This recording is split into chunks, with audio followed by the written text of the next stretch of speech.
is real. Listen. Hi, I'm Traci. And I'm Kathy. And this is Curious Explorers. Hi, Kathy. Hey, Trace. How's it going? That's going great. How are you?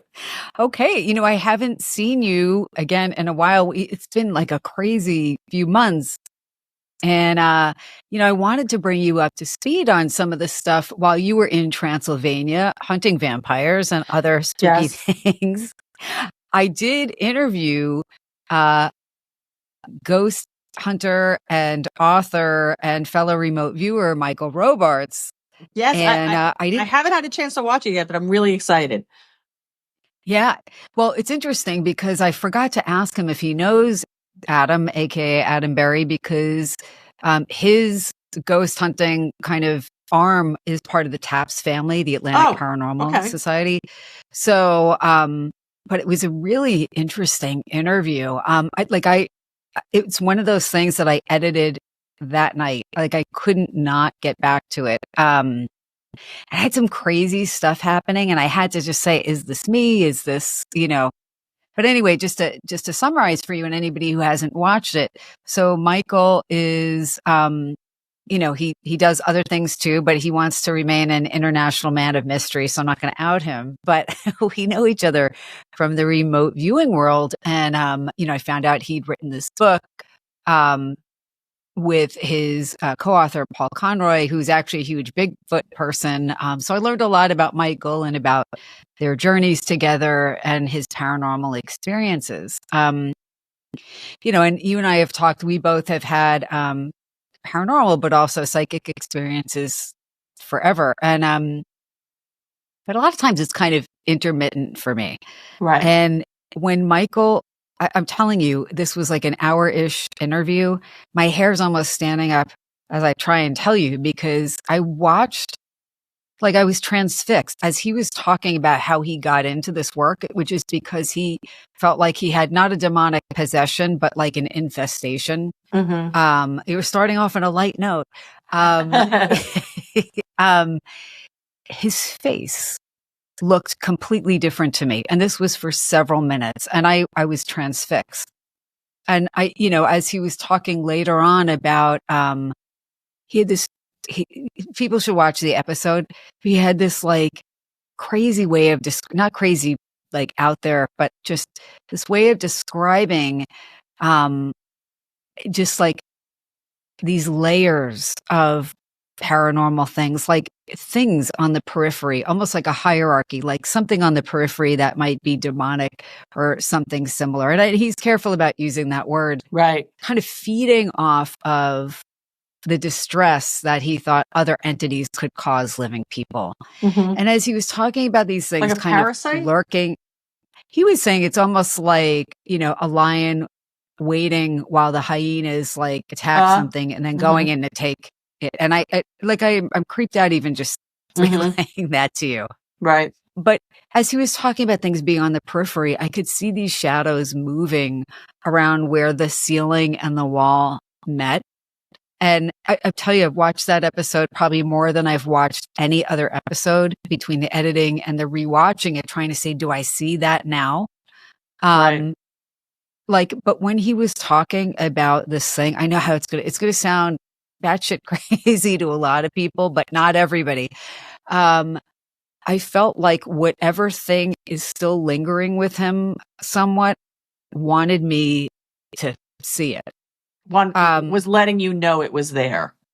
Yeah. I mean, and again, it's kind of like, the other thing we were talking about related to that is that, the whole idea of when somebody's experiencing a haunting, it kind of relates to that in a way. It's kind of like a parallel of that, is that, one person or a few people might experience something and then others don't, because it just further isolates the person who's having the experiences and amps up their distress. And it was a really psychologically interesting interview. I thought it was really interesting. When you check it out, let me know what you think. Oh, no, I'm excited excited you've watched it. Yeah. If anybody listening has watched it, let me know what you think. I wonder if other it took people me a while have that to shake that experience interview too. off. I wonder if where other they people could have see watched things. it. Yeah. And I find too, like for anybody who does other types of psychic work more regularly, I know when I'm doing more remote viewing, I feel like my kind of paranormal experience is kind of like there's an uptick, and that's kind of a commonly reported thing. And then when I get away from it, that kind of calms down a little bit. Right. But I am interested if other people noticed anything. So while you were having your super spooky adventures actually outside, I was having a little, virtual spooky adventure. Well, I'm excited to watch it. I'm also going to tell people, if you get the chance to go to Transylvania, please do. It is highly worth the trip. Incredibly luxurious, incredibly accessible. And also, because it never got bombed during any of the wars, the layers of history are definitely there. But it sounds like you had a spookier experience than I did. So I'm kind of excited to see I'm excited to see if I see anything, Yeah, 100%. And it just, so the last creepy factor thing is just that it's like, okay, this is somebody who had been, I don't know if you would call it a professional ghost hunter. I didn't even ask him if they got paid for these things, but certainly a part of an organized team that routinely got contacted and went out and explored these things. And I kind of do think that, it's worth asking Adam, and I'm curious about your experiences. When you start investigating these things, do people generally notice an uptick in phenomena outside of these experiences? So like, when you're not ghost hunting, are you now picking up on more stuff? For me personally, I think that there is a cumulative effect. I always think of it as it's like working a muscle. Like as you push. Maybe it's more like you become more aware. So you're not really having more experiences. You're just experiencing more. You know what I mean? So it's like it's always there, but because you've become accustomed to it, or you've become accessible to it, or you're allowing it, you're assigning it a paranormal, instead of being like, oh, the door's shut, I wonder what that was.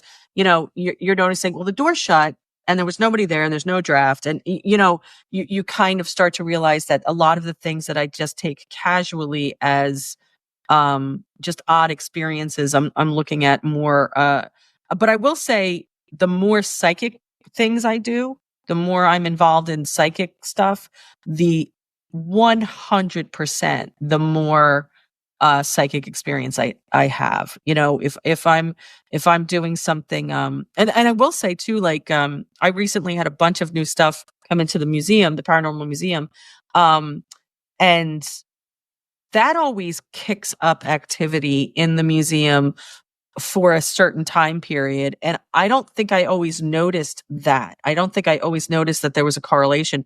But now when I get in new active artifacts, I notice that the entire place becomes more active, which I think is very similar to kind of what you're saying, which is, something gets started and you just start to, it expands kind of either your awareness or your understanding or even your seeing, to where you're having more experiences. And I think it might kick something up. That's definitely true. It's like it wakes everything up. But I think part of what you're talking about too is a lot of times a lot of times investigators will talk about, not so much that they're more aware of the paranormal experiences, but that paranormal entities are aware of them. And so, as something becomes more aware, so as you kind of become more involved, aware, accepting, adept at paranormal investigation, that you start to, whatever is on the other side. I don't mean you become like a celebrity to the ghosts. I just mean they're like, oh, they can see us. Yeah, no, they can perceive us. They can see us. And I almost feel like it's something like a scent. Oh, yeah. like you did. So it's not something, like I said, it's not like they're having, AA meetings over there, or, they're sitting in a conference room going, pay attention. Kathy Kelly knows about us now. But I do But think they know that you can perceive them. and there's something that happens in you that makes you, more obviously, interacting with them. So it becomes a two-way street, whereas before it might not have been. So I want to tell you something. This is another kind of tangent from that. But as you know, in September, I was at this conference, maybe 90 people. I'm going to say the common thread was remote viewing. And Right. the people there happened to be like some of the best remote viewers that are out there, and a lot of other very highly trained ones. I felt kind of like a poser because it's something I study, but I wouldn't call myself like an A+ remote viewer. It's like these are people who are like doing it every day for years, and you can tell. Right. And one of the people there who is it's an excellent trainer and an excellent professional remote viewer. I won't say who it is because I don't know if they'd want to say it publicly, but said that when they started doing this more, there were a lot of things that became like, and other people have described this where you become almost too sensitive. You have to have more alone time, et cetera. But one of the things this person said was they remembered like kind of being in their home and noticing, this gives me the creeps too, but like shadows, like shadow figures, or recent episodes on shadow figures, but all like along the walls, like in various rooms, moving like she could sense the presence of Right. these things in a multisensory way. And it really scared the crap out of her. And, her explanation was, now you've awakened something. That world has always been there, Well, that's it. coexisting. Yeah. Well, and that's right? what's important to know, right? And I will say I've had a couple of, there are very few things that scare me, If it scares you, I don't even want to be near it. but there's very few things that scare me, mainly because in my experience, there's parameters, there's boundaries, there's limitations, or my understanding is that there is. But not too long ago, I was doing an investigation, and an EVP was captured in the investigation, and I was not in the room when the EVP was captured. So it wasn't like I was there, it was happening. And it was an actual EVP. It wasn't Frank's box or anything like that. It was recorded. And they were asking, who do you want to talk to? Right? And the device recorded somebody saying Kathy Kelly. Now, what I thought, that unnerved me, right? That unnerved me. It Well, amused that's not me, just a blip. That's like, but also it didn't say Kathy. It said Kat. It's like, just so we're clear, it's not Kathy Jones down the street. It's not Kathy Murphy. It's not Katie Kelly. It's Kathy Kelly. And this, everybody calls me Kathy Kelly. When you speak to me, you call me Kathy, but when you refer to me, you call me Kathy Kelly. Since I was 6 years old, everyone has called me Kathy Kelly as if my name is like Mary Lou, So it didn't frighten me, but it changed my perspective on what I did. Right. So it changed my perspective to where it's like, wow, is there a community? Is there some kind of conversation that happens? Now, this was at a location that I had not investigated before. Right. So it wasn't in the building. It wasn't in paranormal. It was at a location I hadn't investigated before. It was not aggressive. It was not, and I have done investigations where absolutely the spirits or whoever's communicating is just like, we are sick of hearing from her. We don't want to talk to her. She's too mouthy, or she's too pushy, or she's too whatever. And a lot of times that does happen, especially when you're talking, a lot of times when you're talking to, like 19th century males in kind of rural areas or things. And, I'm not characterizing that, but it does happen. But it was strange, right? Because there was no reason why, other than, and maybe it was just because I was present in the building and they heard, maybe they heard about me, maybe they'd look me up on, on, Known around the Spookagram or something. microphone. But, it did give me a little bit of pause, and it did I have to say, it creeped me out a little bit because I have this sense that when I leave a place, I leave it, like when I leave an investigation, I never am thinking something came home with. I never feel that way. That challenged that for me. The idea that I could be known and requested. You know what I mean? Now, if I had been in the room and it came up, I don't think that would have bothered me as much because it would be like, well, someone said my name and someone said this. But the idea that it came up kind of spontaneously when I wasn't present, I was in the building, but I don't know. It unnerved me a little bit because it challenged, I think it challenged something I didn't know that I believed. I didn't know that I had these kind of set ideologies or set thoughts about it. And so, but I would say that, yeah, you start noticing more things, but I do think that, there's a point, especially when you do this a lot, there's a point at which you do realize that something may then be aware of you.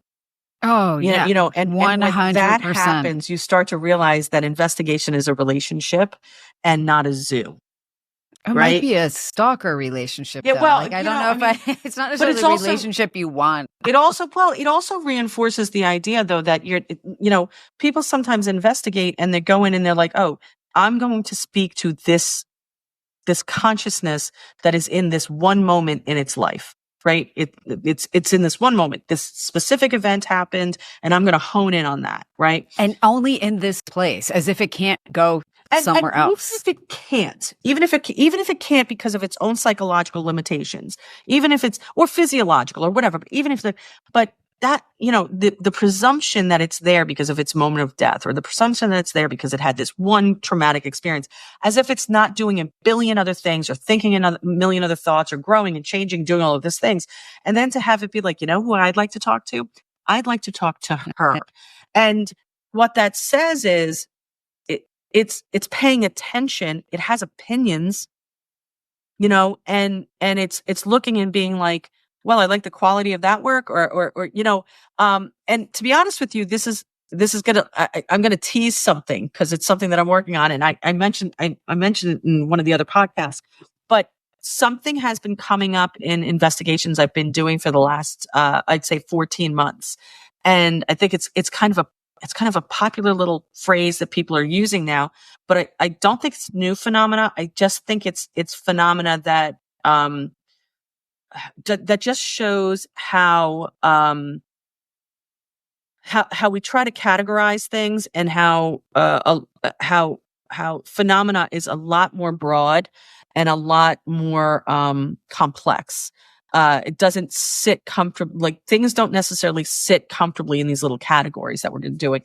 And I'm going to work, I've been working on something that I want to bring up in a later podcast, which is the new concepts of egregores, which are actually tulpas, and how a lot of young investigators, a lot of new investigators are utilizing those terms interchangeably. But also, and I think you should define them for our audience. So it's just very in case. hard. So the podcast that or the episode that I want to do is actually doing the definitions of those. So egregores and tulpas are people who use them interchangeably now.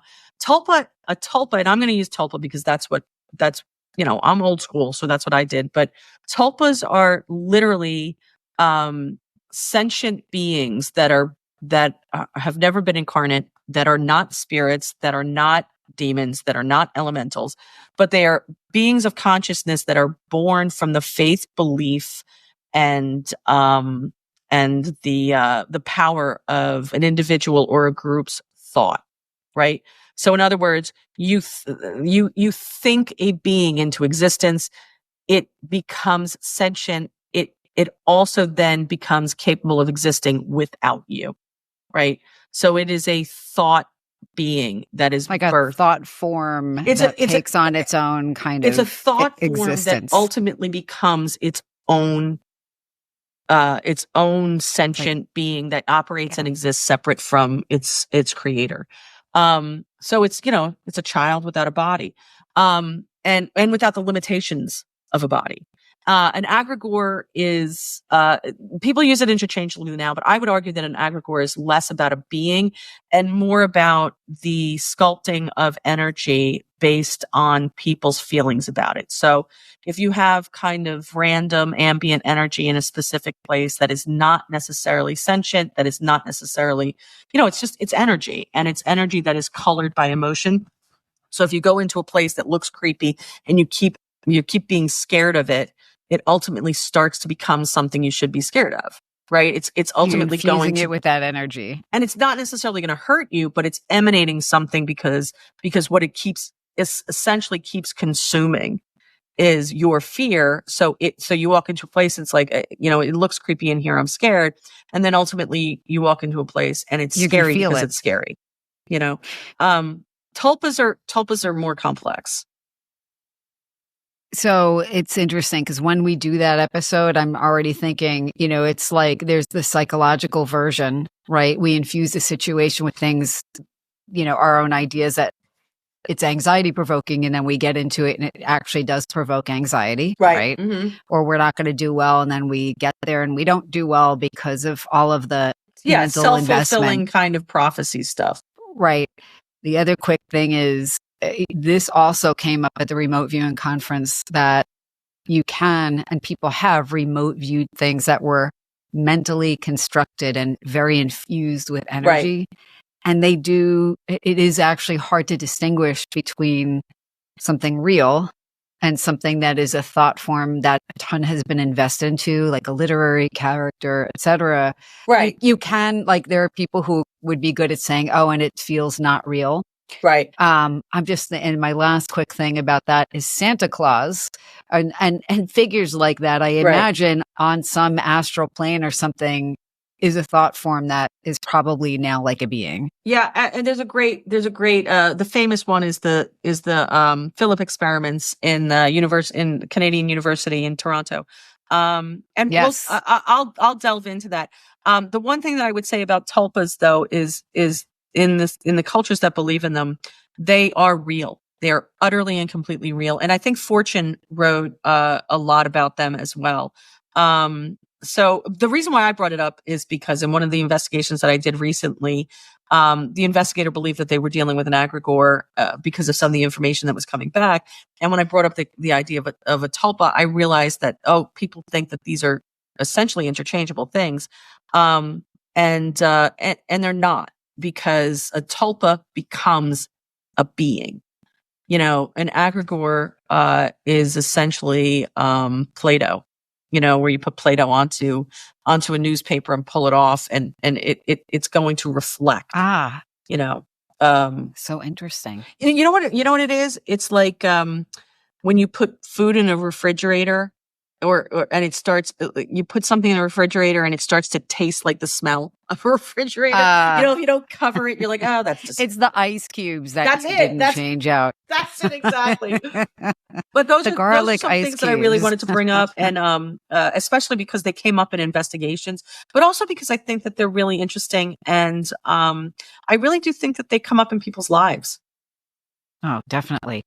Kathy, I can hear and see that Zelda is going to tell me that it's time to go outside. I'm only the hired help for my pets here. That's right.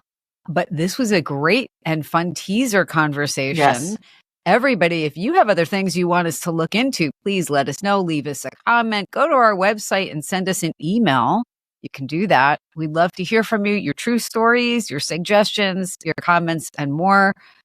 Kathy, any last thoughts before we wrap up for today? Just in the last couple of weeks, the different investigations that I've done, when I've spoken to people, a lot of them had questions that were about kind of really base paranormal phenomena, stories, entities, theories.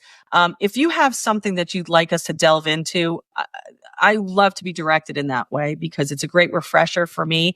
And, I like to say I'm not a paranormal expert. I'm a student of the paranormal. And so any opportunity that I have to learn more about it is exciting to me. And then to be able to share it with you is even better. So, please let us know what you'd like us to talk about. And, I'll happily do that research. That's awesome. Well, everyone, as always, thank you so much for joining us. And until next time, stay curious. Keep exploring. I know that the paranormal Bye is for now. real. Listen. This has been another episode of Curious Explorers. If you enjoyed the episode, please do remember to like, share, follow, leave us a comment. Let us know what you'd like to hear more of. And of course, until next time, stay curious. In the presence of these things, you just feel a primal sense of fear. Are there things you would say that you would advise people not to do, given what you've experienced? Provoking demons and saying, "Come and get me." No. We're going to put that on the list. Don't do anything I do. No. All the stuff that people do, the Ouija boards and all of those things, whenever I hear people are doing, I don't know. I wouldn't. And somebody asked me one time, because, we would go into places and take recorders and do EVP sessions, stuff like that. And they would say, well, isn't that the same thing? The difference is you're not asking something to take over your body to move something. That's just a terrible idea. So, 99% of the time, students doing it drunk, probably nothing's going to happen. But I don't know. We've gone to an awful lot of cases where they'd say, oh, we were just screwing around with a Ouija board. But the paranormal is real.